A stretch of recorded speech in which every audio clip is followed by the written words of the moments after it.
Namaskar, my dear fellow teachers.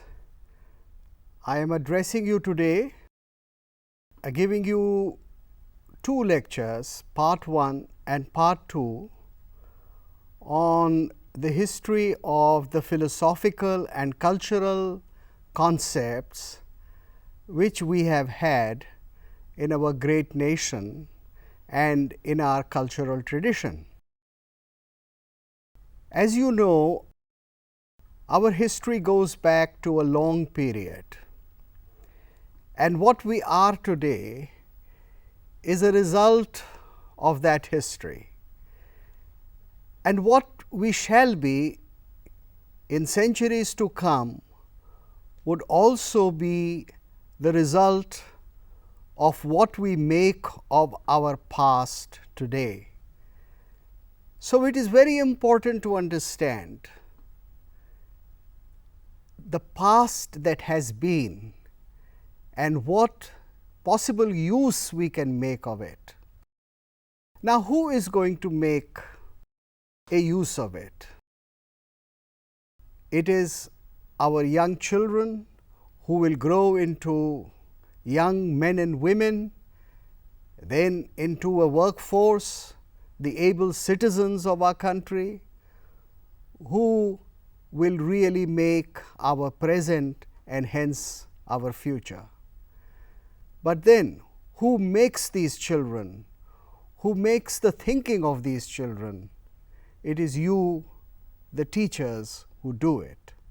And hence, my talk to you about what have been the major cultural and philosophical concepts in our country. Now, how do we get to know what have been these cultural ideas? Ideas that have kept this country into a continuity, ideas which are not haphazard, but which are actually a sequential growth. They follow one after the one that has been, and then they give birth to something that comes later. How do we get to know what have been those ideas? Now, as you know, there are texts which are written, texts which have come down to us orally, and then there is painting,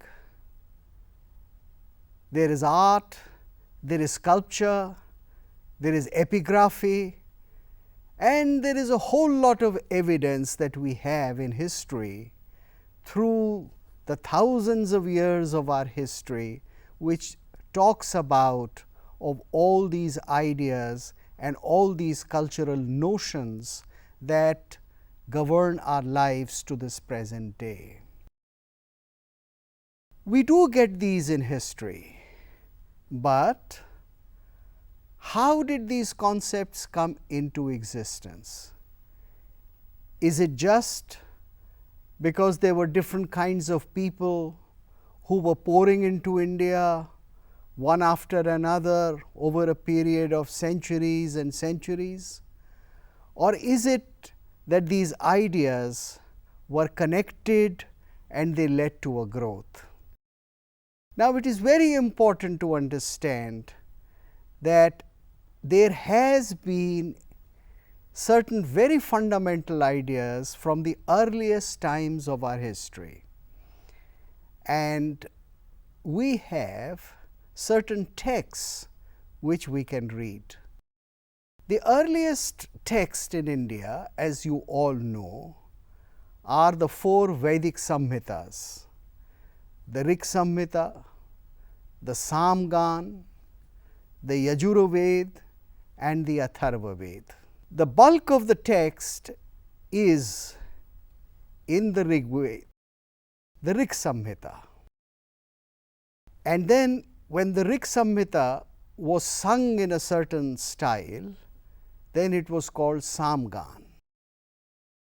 when the same mantras, with the addition of a few more mantras, were used in sacrifice, the yajna and ritual, in certain movements, of which we will get to know very shortly, then that was called the tradition of Yajurveda. And then there was the later Veda called the Atharva Veda, which concerned itself with a large number of other things and which was a later growth. Now, these Vedic texts, as you know, were preserved orally. They were taught to students at an early age. The students then learned how to decipher the meaning, and then these students who became acharyas, Vedacharyas, who knew the Vedas not just by heart, but also what was the meaning and what was the philosophic idea behind all the mantras, they taught it to their students. It was a very complicated system through which the Vedas were preserved. That itself is a big subject and perhaps cannot be the subject of this talk, which is going to concern itself with many other things. Now, this text, the Vedic text, which was preserved orally and transmitted, is the earliest text known in our history. At this point, when we say the earliest, then another question arises. Was the Vedic period the earliest?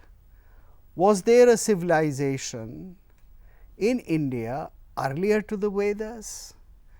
Was not there something which was called the Saraswati Sindhu culture or the Harappan culture, about which there have been so much evidence archaeologically?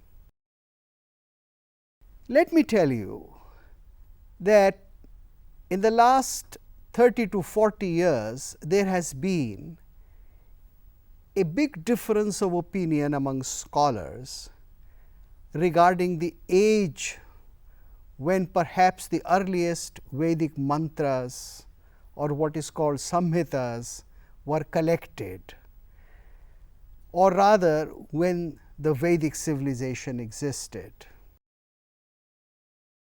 There has been one opinion largely expressed by scholars from the West, which says that there was a race of people who came from somewhere in Central Asia or maybe in Europe. As a matter of fact, there is a big controversy regarding that also, as to where did these people come from. They say that there was a civilizational people, don't call it a race, but let us say a people who spoke a certain language, and they came into India via Iran and Afghanistan and entered into what is called today the Punjab region and settled here, and that is when the Vedic age in India began. And some of the Western scholars of the old school would put that age somewhere between 1200 BC to 1800 BC. Now, this has been challenged by a large number of archaeologists and historians, not only of Indian origin, but of European as well as American origin, and they have suggested that no, the Vedic civilization existed in this country a much longer time before this period of 1500 BC, and the Vedic Aryans or so called Vedic Aryans, or the people who wrote the Vedic Samhitas and lived that civilization, did not come from anywhere outside India, that they were indigenous people. So, there is this big controversy that is raging, And there are great and detailed arguments from both sides. Those who say that the Vedic people belong to India, there are eminent archaeologists like Professor B.B. Lal, who have written books about it and who have said that they belong to cultures which were entirely indigenous. They have given the dating of as early as 3000 BC or maybe even earlier. In my opinion, the best is to consider the views of both sides and to make your own decision, because at present this is a matter under severe investigation. And I think as scholars and as persons who are pursuing truth, the truth of history, we should be open-minded, and we should also teach our students about the present state of difference of opinion or the controversy and tell them about both the sides. So, I would say then that the question whether the Vedic people were earlier to the Harappan people or they came after, destroyed the Harappan civilization and established their culture in India, this is a matter of controversy. However, I am going to talk today about certain concepts which existed in India, and as I said, most of these concepts are available to us through all kinds of science, all kinds of symbols which are available through art, through literature, through various languages of the country. And when we make sense out of those symbols, then we see a large number of those concepts emerging. Now, symbol is originally a Greek word, and it has come into the English language, and it means something like a signifier, a sign which has a meaning. Now, there were in Sanskrit words for it. There was the word linga, which means sign, like the Shiva linga, and then there were other words like sanket, which also meant that a sanket is a symbol that indicates. So, the history of Indian philosophical concept is to be found in a large number of these symbols or sankets in our literature and in our art. When we talk about the Vedic period, then we are not able to find as yet any archaeological evidence.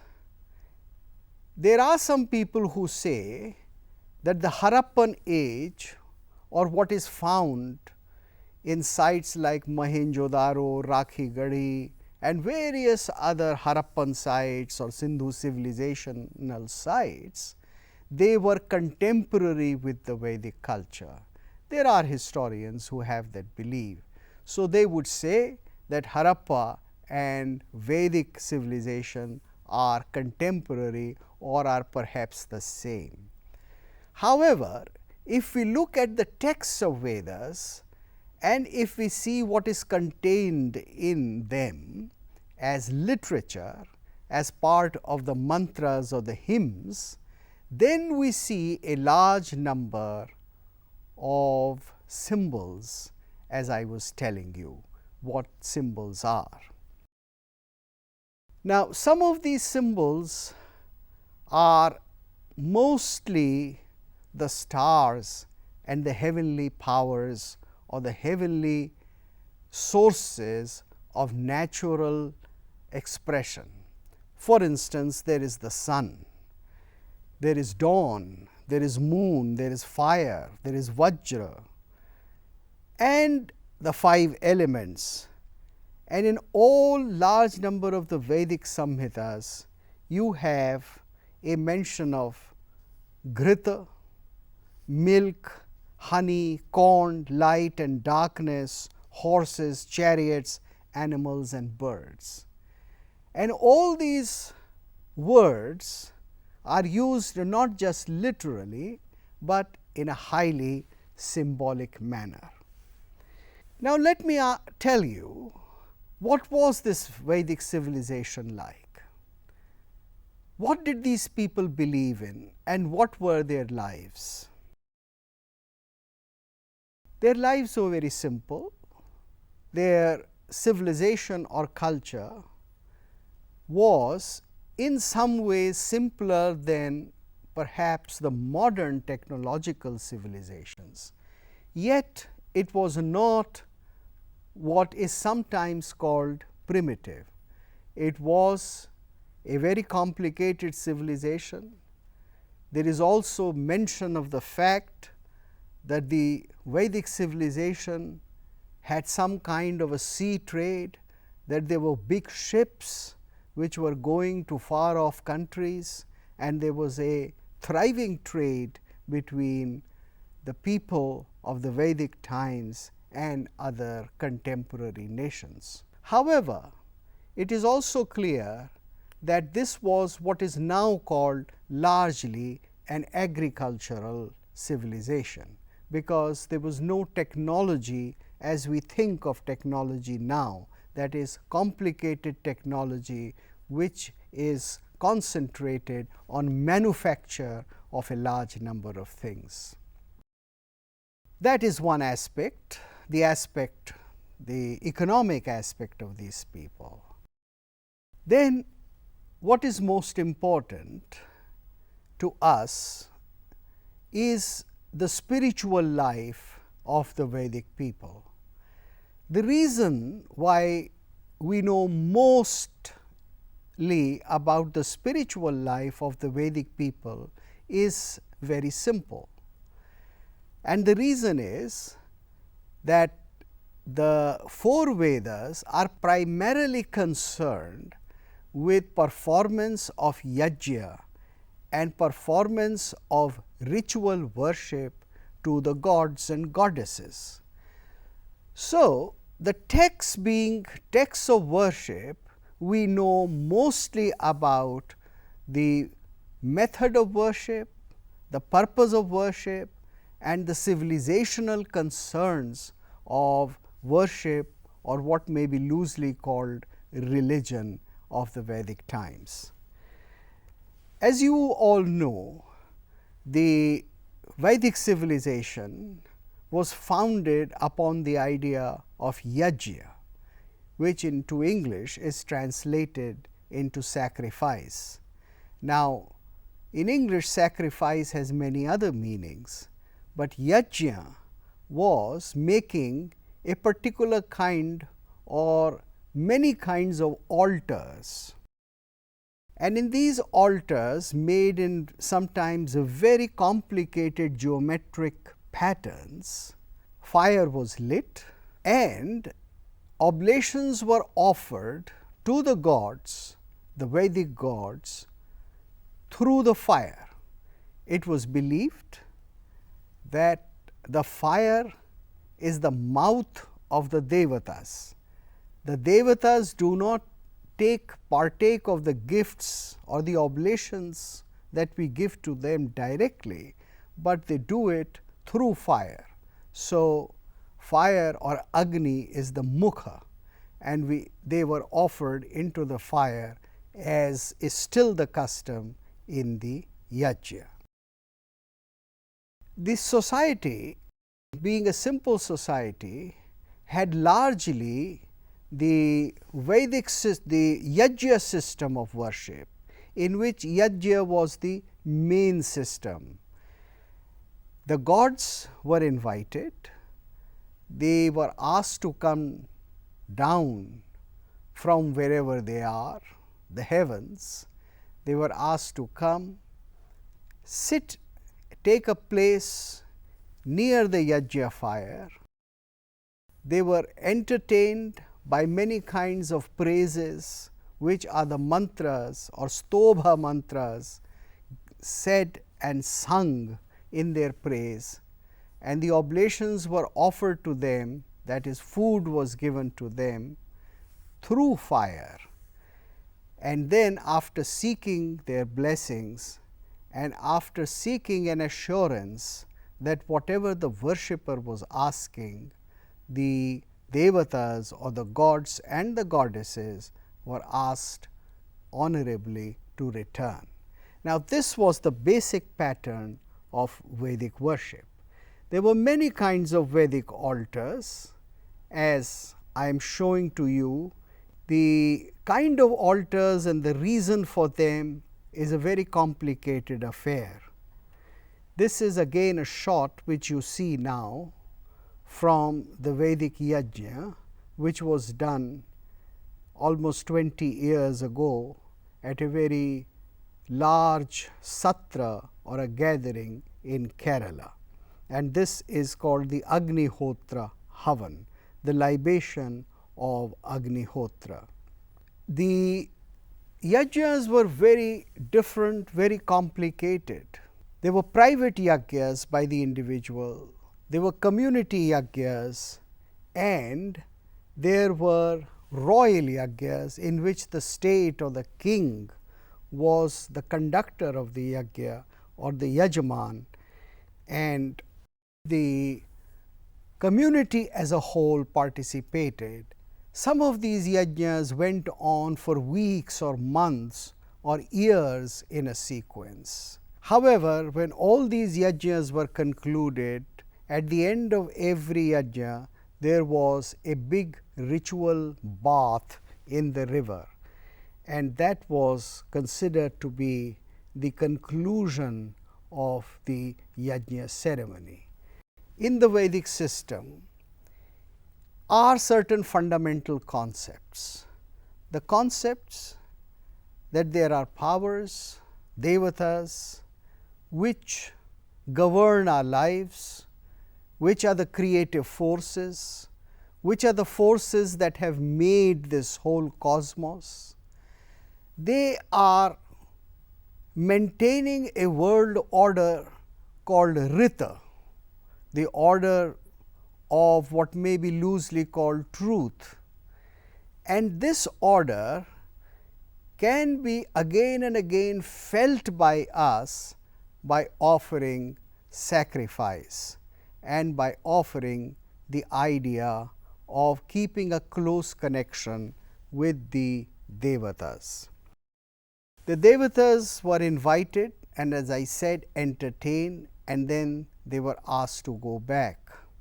Now, this very fundamental process that we invite the special powers to come into our lives, that we come into a closeness with them for a while, and then we get back after asking them to depart to our daily lives, has been the basic structure of Indian worship, and it was followed for hundreds and thousands of years and is followed to this day, although the methods of worship, all kinds of ways of worship have changed and developed over the years. That is why many people still call the present day systems of worship as Vedic. So, in India, when we use the term Vedic, we do not mean life exactly or religion exactly as it was few thousand years ago in the Vedic age, but as a fundamental truth which we have again and again created through different modes of worship. And that is why most of the systems, the philosophic systems and ways of thought are called Vedic in India. This is something important to understand. Now, we will come to an area in Indian life of which we have a huge amount of archaeological evidence, because we have been able to dig up so many archaeological sites, and this is what was called the Harappa Mohenjo-daro culture once upon a time, and has now been virtually renamed as the Saraswati Sindhu civilization, because most of these sites existed on the banks of the Saraswati river. This civilization, it is now believed on solid grounds of archaeological evidence, existed from almost southern Afghanistan to, let us say, the area of Delhi. If more excavations are conducted in Bihar and Bengal, then maybe we will find archaeological evidence to believe that this civilization existed as far as Bengal and maybe down till Andhra, and that would make it the largest ancient civilization ever known to mankind. It seems that it is already that, because excavations have been done close to Delhi, to this point in Rakhi Gadi. Now, we have a large number of symbols which we find primarily out of the seals, something like 3,000 to 4,000 seals that have been excavated. We find through these seals many symbols of this period. You see here one of the earliest symbols in the seal, and this is swastika. So, we have evidence of swastika in the Harappan times. There have been various little toys which have been discovered. As you see, this is a toy cart which was made, but this gives us a pretty good idea of what the cart, a cart pulled by the bulls, must have been. Another symbol which we find here is the elephant. This is an amulet that you could wear around your neck. So, amulet shows that the elephant was something which we called auspicious or shubha as early as the Harappan times. This is another image of the Harappan woman with a huge headgear, which shows that people were very fond of making all kinds of hairdos and very elaborate ones. If you will notice that in this image there are certain marked features other than just the elaborate headgear. There is a very complicated a double necklace, one which just is around the neck and one which hangs down. Then there is also a waistband which is very prominent, and these are some of the things that you would find in all the images of Indian women and Indian cultural life down to the present times. And also the idea that the woman is the mother, she is the child bearer, as is shown by the large hips of this early figure from Harappa, and the breast, she is the milk giver or the feeder. Kesha Shringar or hairdos of various kinds exist even to this day in the present times, and similarly the love of jewelry, and jewelry is considered not merely as adornment, it is considered as something auspicious or shubha for a lady. You would find another symbol here, a tree which has two bulls near it, and this again makes an indication that what is imagined in later literature as the tree of life or the Kalpataru is present in the Harappan times. I would now present to you the famous Harappan bull, which is drinking water or taking food out of this manger or out of this contraption which was perhaps meant to serve food to the cattle at that time. There may be certain similarities with the Kathiawadi bull of the present times with this bull, but this seems to be the mighty animal which came to be regarded as household affair as well as almost a deity in Harappan culture, because it figures again and again. A very interesting thing which you would find now are the letters on the top of the seal which are written here. This is the famous Indus script, which to this day has not been deciphered. We have not been able to read conclusively. There have been many guesses, hundreds of guesses, but to this day it is not clear as to what was the language. If it was so, then what is so mysterious about Harappan culture would no longer be so, and we would know with great precision as to what were certain ideas and concepts by which these people lived and what exactly was the civilization of the times. This is just another example of the Harappan bull and a bit of the script that you find here. Now, out of the Vedic symbols, the closeness of nature, out of just a few, one or two or three symbols from the Harappan culture, you will find that certain philosophic notions about the environments have come to be solidified very early in Indian civilization.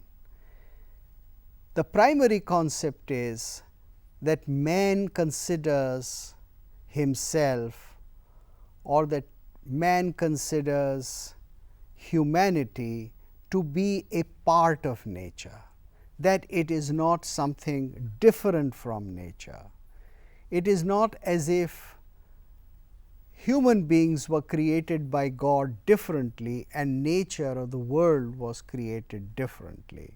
What was the creation, and whosoever made the creation, you know, there are investigative verses like the Nasadiya Sukta in Veda regarding that. Whatever was the creation and whosoever was the creator, it was one great unity, and the animals and the birds and nature and whatever we find in nature was part of that unity. So, you can have a quick look at some of the symbols here, which includes this three-headed Harappan animal, as you find, and at the back something is written in the indecipherable script. I am going to show you now another scene from this, where you would find that there is a standing figure of some sort of either a divinity or some sort of a conductor of ceremony, and then there is perhaps a human being dressed as a bull, and then there is a dance which is going on around the whole ceremony. In other words, the element of song, dance, praise, ritual, gestural ritual, which was part of the Vedic times, is also found in the Harappan times. This is the famous seal which has been interpreted by many people as representing the yogic posture, that this is the seal that represents a yogi in a particular yoga mudra. This is Raj and Hatha Yoga, and this is the absolute clear evidence that people in Harappan times were practicing this science of life very early. There are some other altars, sacrificial altars discovered later in the Harappan region, and it is on the basis of this that it is often said that these sacrificial pits were the Vedic altars. Some people dispute it, but by and large it is accepted. And the last image that I have here is that of a human figure folding the hands and doing what we call today Namaste. So, the idea of folding hands is as old as the Harappan times. Now, you must have noticed that through these just a few images, one can decipher that there was a way of thinking in the Harappan times which was perhaps not contradictory, but complementary to so many ideas of the Vedic thought. Not just the Namaste, which makes the idea that they think of perhaps a single force pervading all humanity, all human beings, perhaps all creation, and therefore bowing down to that force when you have an individual in front of you. This idea of bowing down to the ultimate reality as seen in the individual is an idea which could easily be deciphered to be a Vedic idea which these people, the Harappan people, were living. Now, the Harappan civilization is something that comes to an end. It is said that it came to an end around 1900 BC. A large number of scholars agree at least on this. And it is said that there were massive earthquakes, in fact, movement in the tectonic plate of the earth, which caused all kinds of devastation, and the very course of the river Saraswati got changed. It did not flow any longer as it used to from the Himalayas down through Rajasthan and Gujarat into the Gulf of Khambat. No, they said that it changed its course and therefore it dried, so to speak, and new channels of waters emerged, and those channels created the Yamuna, and the river Yamuna is something which came into existence after Saraswati changed its course or went subterranean. This is an important, perhaps a historical happening of Indian times, because any river that disappears and emerges again either subterranean or at another point has been called Saraswati in Indian civilization. So, there are for this reason many Saraswatis. Any river that emerges again is given the name of Saraswati. Then of course, Saraswati came to signify many things of which we shall talk. Now, after the period of Harappan age, which went on for a long time, we have on the basis of text what may be called the age of the epics. The Vedic texts consist of the four Samhitas, the Aranyakas and the Brahmanas, and a large number of ritual texts or what was called the Shraut texts or the Shraut Granthas, like the Shraut Sutras, the Bodhayan Shraut Sutra, Katyayana, and many others, short sutras. There was the tradition of these texts which have come down to us, and the contents of the text we know. We know that this is the time when people believed not only in the worship of a large number of gods known by the name of Indra, known by the name of Saraswati, the dawn, etc., etc., the Vedic gods, but the later gods also appeared. And in the so-called age of Ramayana and Mahabharata, we have a period where the Vedic yajna was performed along with some sort of a worship at shrines. When you see the texts Ramayana and Mahabharata, and when you read the contents of these texts, you find the emphasis is on a large number of ideas which could be called as post-Vedic. For instance, the two major texts Ramayana and Mahabharata, they dominate in the importance of elevated human characters. So, here you have now in society thinking about, almost worshipping what may be called the heroes, what may be called the important women who become the mothers. And we have now the great emerging importance of certain fighting equipment, mainly the bow, the arrow, the chariots.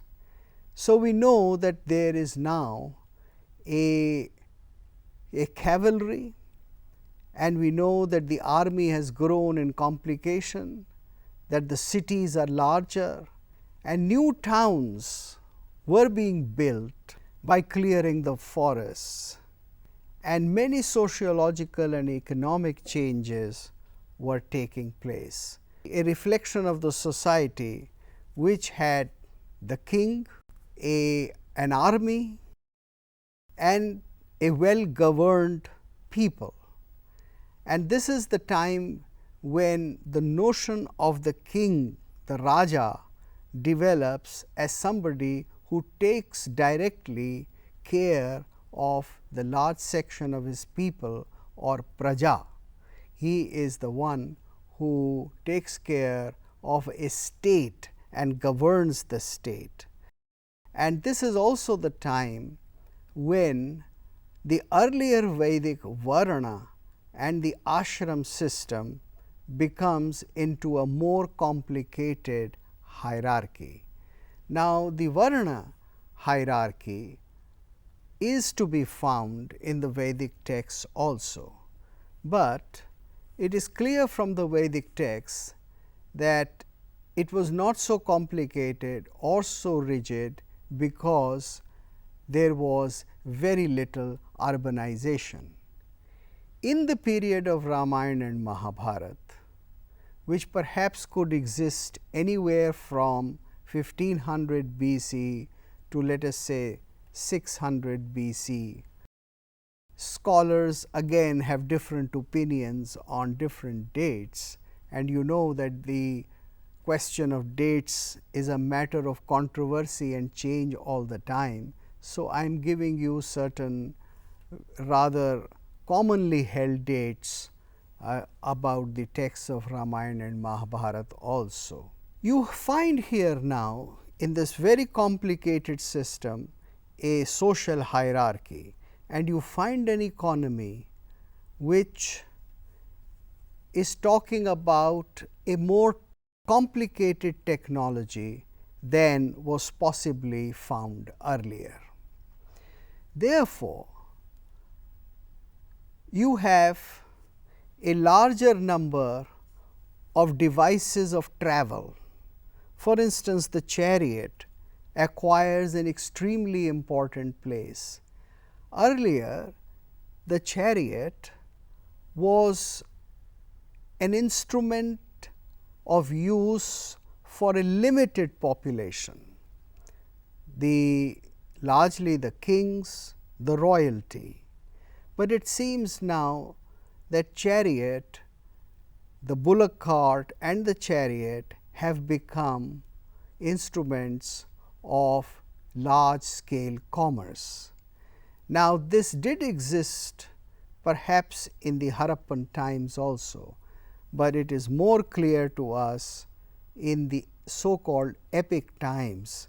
However, the idea that man should live in a close connection with his environment, an idea which was essentially a Vedic idea, was preserved and was made in the service of urban civilizations. So, as I was telling you, in this period we have a continuation of the earlier ideas, mainly that the human soul or the jiva or the atma is very closely connected with the ultimate divine. This is the time by which the philosophy of the Vedic yajna had also been succeeded, but not replaced, remember, not replaced by the Vedantic notions of the single Brahma, the Brahma as the creator of the universe, the sustainer of the universe, and as somebody who also perhaps brings the universe to an end. In the epic period, this idea becomes stronger, the idea of the circle, that there is creation, then sustenance, and then there is destruction. And hence, in the pantheon of the earlier gods like Indra, Pushana, the Vedic gods, Usha, and so forth, we have the emergence of Vishnu, of Mahesh, and of course of Brahma. You find that it is time now that people have started that people are beginning to think of making shrines of certain gods and goddesses, and you have indications in the Ramayana and the Mahabharata. At the same time, the notion of the cosmos is again and again reaffirmed. You find here a seal, it is a detail from a sculpture, that the earth is shown. The earth is the one which sustains us and on which we live, but she sustains us by giving us all these trees, flowers and plants. And in this you would find that from the navel of the earth, which is also a mother, you have the emergence of the world around in which man is located. So, one of the fundamental ideas which developed in the Vedic times and which continued through the Upanishads and right into the epic times was that creation is one and man is not the center of creation. Man or human beings are only part of creation. The rest of the creation is as important. There is no hierarchy of creation. Man is not the best of the creation. Of course, man has mind, man has the capacity to think, man has the capacity to know, acquire knowledge, and even realize that man is part of the ultimate, that man is a spark of the ultimate. Different philosophies defining this relationship differently, but man is only, human beings are only a part of that total creation. In the epic age, as I said, when society became more complicated, when it became important to use the animals as part of an economic system, then we had a great emphasis on domestication of elephants, horses, and bulls. And you find that very early the elephant becomes a part of the Indian cultural scene. The elephant is seen as the mightiest of the animals, but as somebody who could coexist with man and work. It could be an instrument of war, it could be a beast of burden, it could be part of the economy, commerce, that is, kings gifting hundreds of elephants to other kings. So, it became almost like a currency itself, and therefore, many sciences developed as to how the elephants were to be domesticated, raised, trained for various purposes. And you find in different kinds of sculptural scenes and in painting scenes the use of elephants for all these purposes. Another animal which acquired immense place, very important, significant place in the Indian social life was the cow. The cow acquired a great place as the milk giver in the Vedic period. In the later period, not only that function continued, but cow became a symbol of the sustainer. It became a symbol of the giver who is only giving and never asking for anything in return. It was considered to be the most selfless animal which man could use as part of the larger system of life, and therefore, there was a closer association of the cow with motherhood, because the cow came to signify motherhood, love and love of children, or what was called Vatsalya. So, the image of the cow and the calf acquires all kinds of philosophic, social, cultural and literary meanings right down to the present day in Indian history of literature. This is a seal which shows how the bull was used as a beast of burden, how important it was for economy. You see here bulls resting next to a bull cart. As I mentioned to you that very early in Harappan times, the idea of the woman as mother and as sustainer of the family gained importance. In fact, it became the cornerstone of Indian thought. After showing you the Harappan woman, here is the image of a maid, a chowri bearer, somebody who keeps away the flies and the mosquitoes for the king or the rich.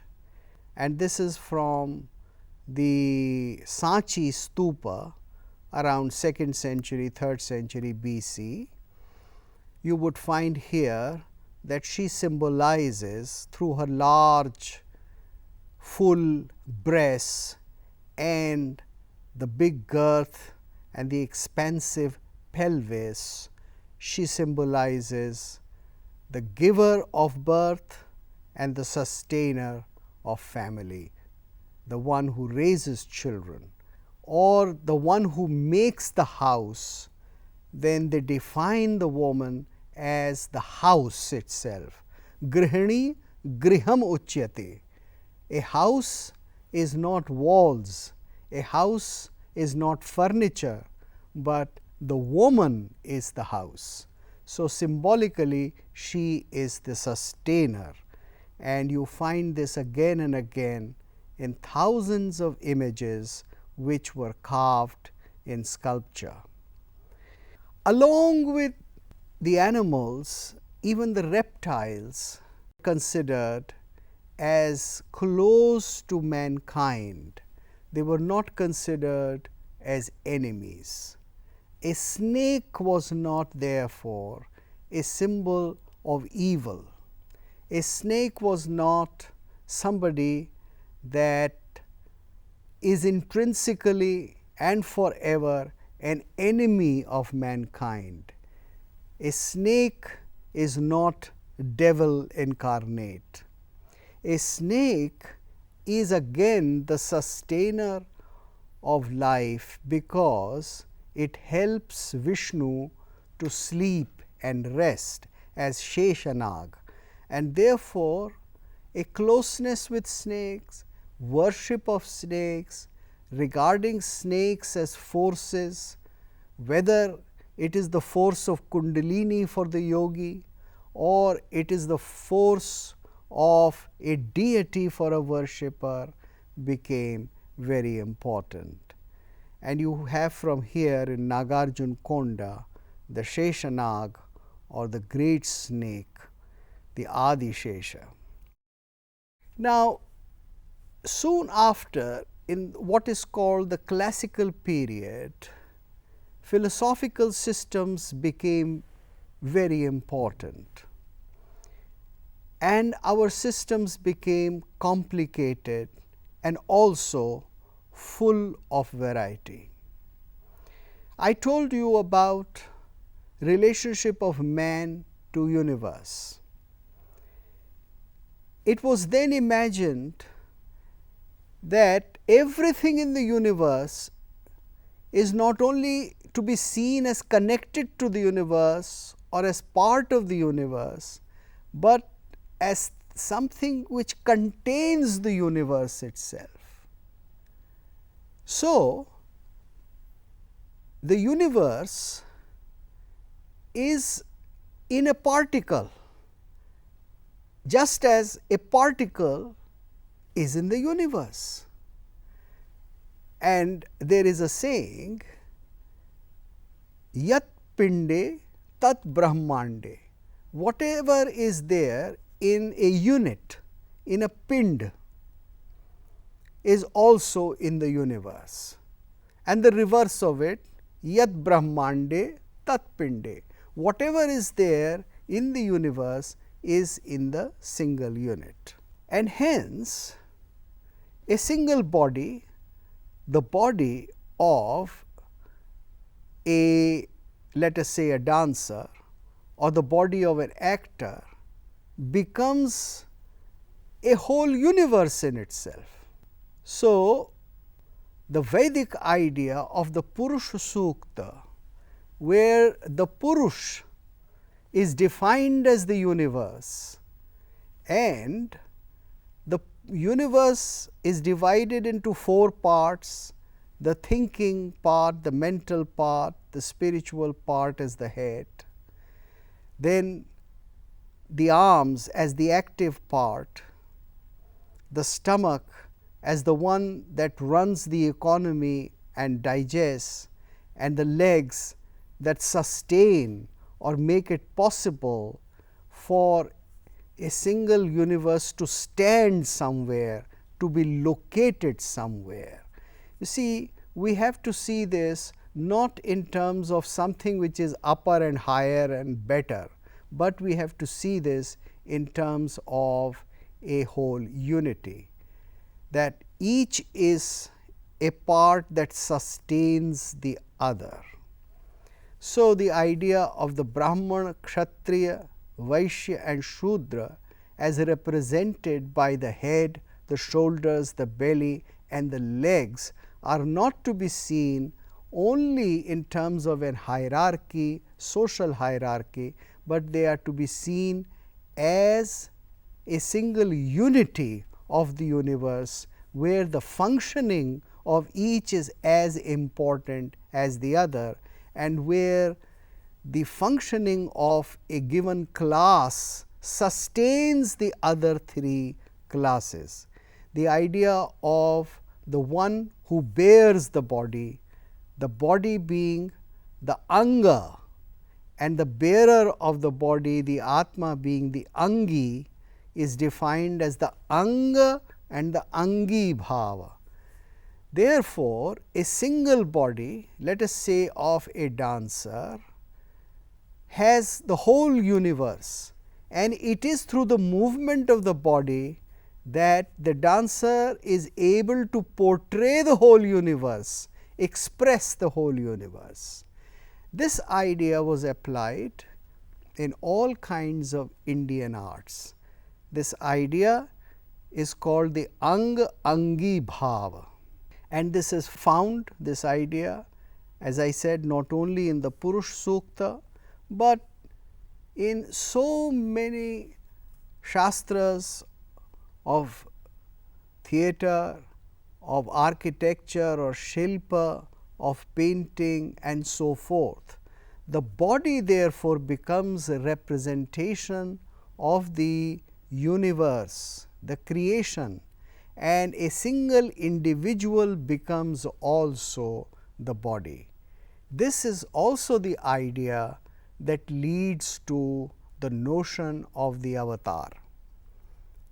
That is, the supreme, the ultimate becomes a human and leads the life of a human among the humans while remaining supreme. So, the supreme is the individual, the supreme is the avatar, the one who has taken birth, who is doing a particular leela or leading a certain life, performing certain actions, and who is at the same time a body, a sharir.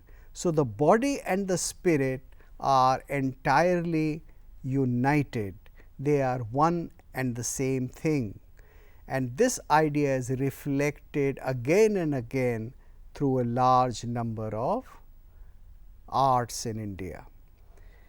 It is on the basis of this that several philosophical systems develop, and you have the system of Sankhya, in which Purush and Prakriti are defined as two primary elements, and these elements are later on also given the name of Shiva and Shakti.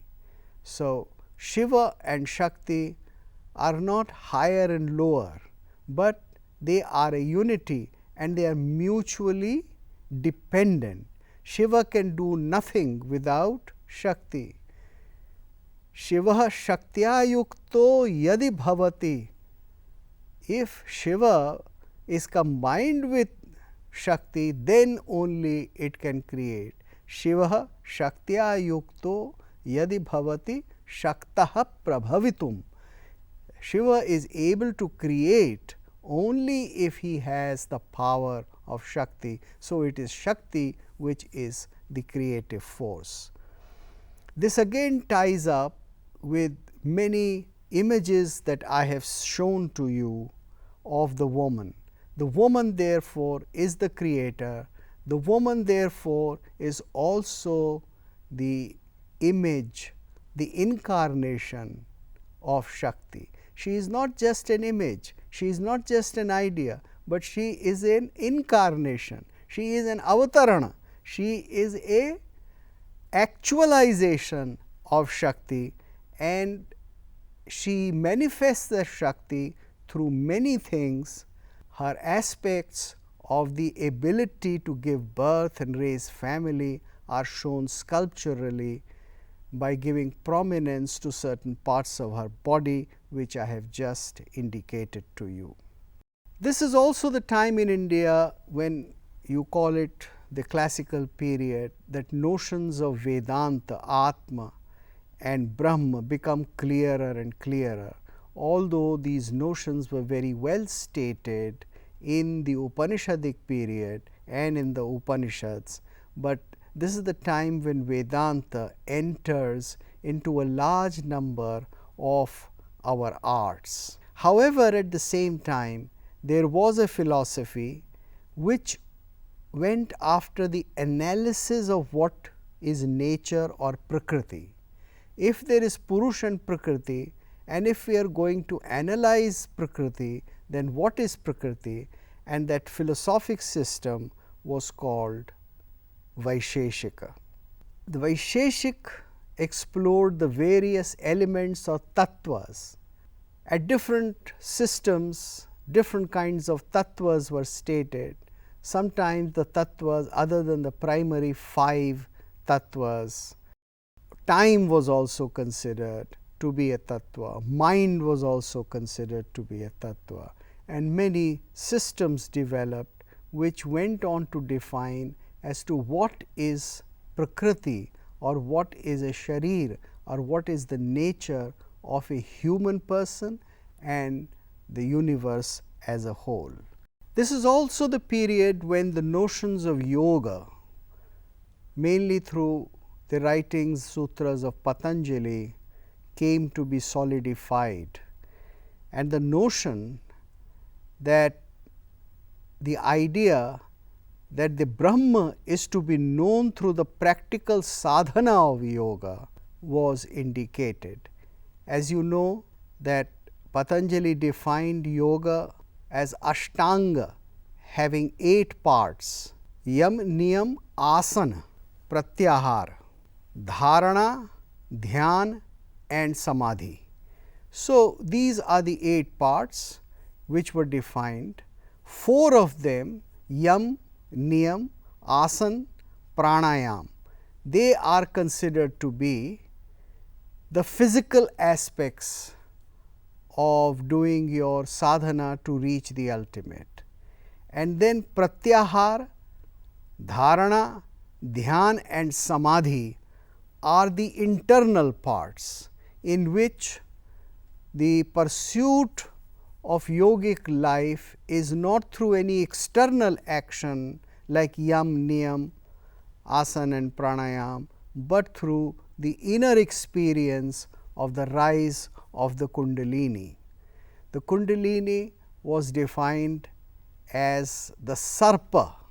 It was thought of as a power, as a Shakti, as an energy which manifested itself as a Sarpa or a snake.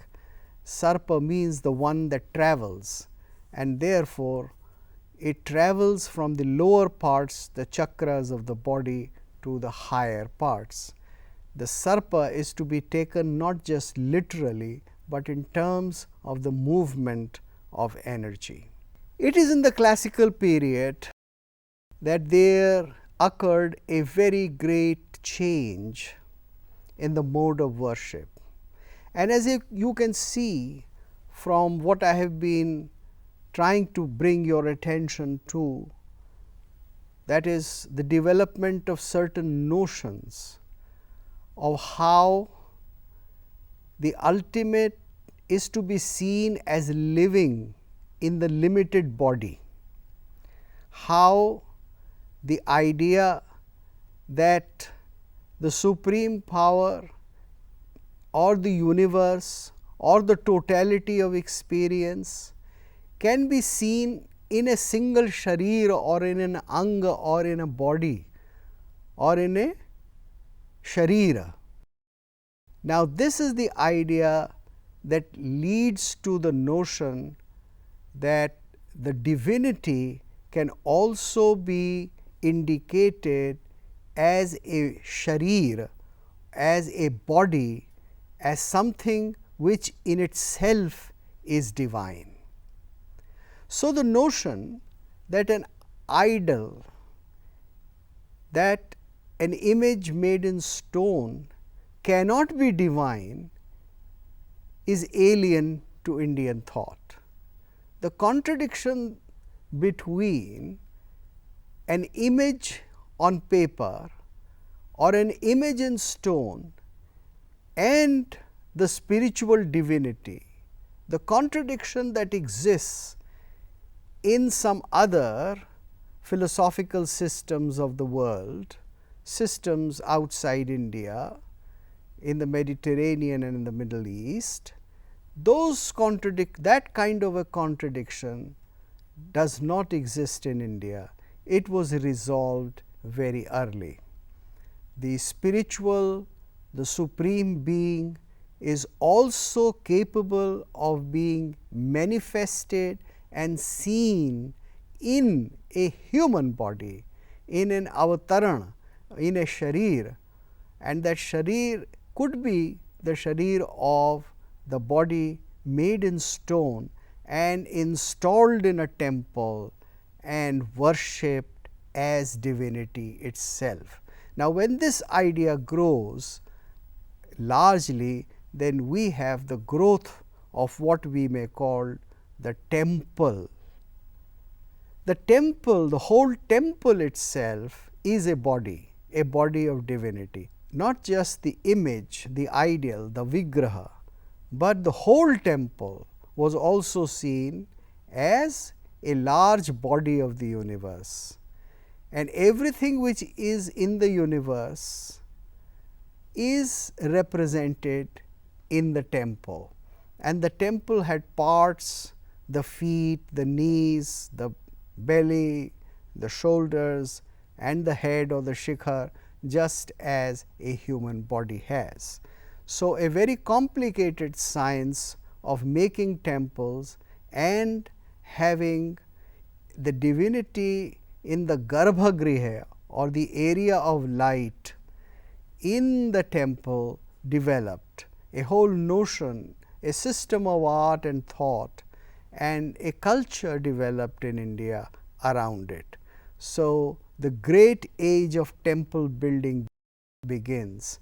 It begins first, as we see in certain caves. Archaeologically, we have more evidence of that, and then it comes into the construction of great temples made in stone on plains outside the caves.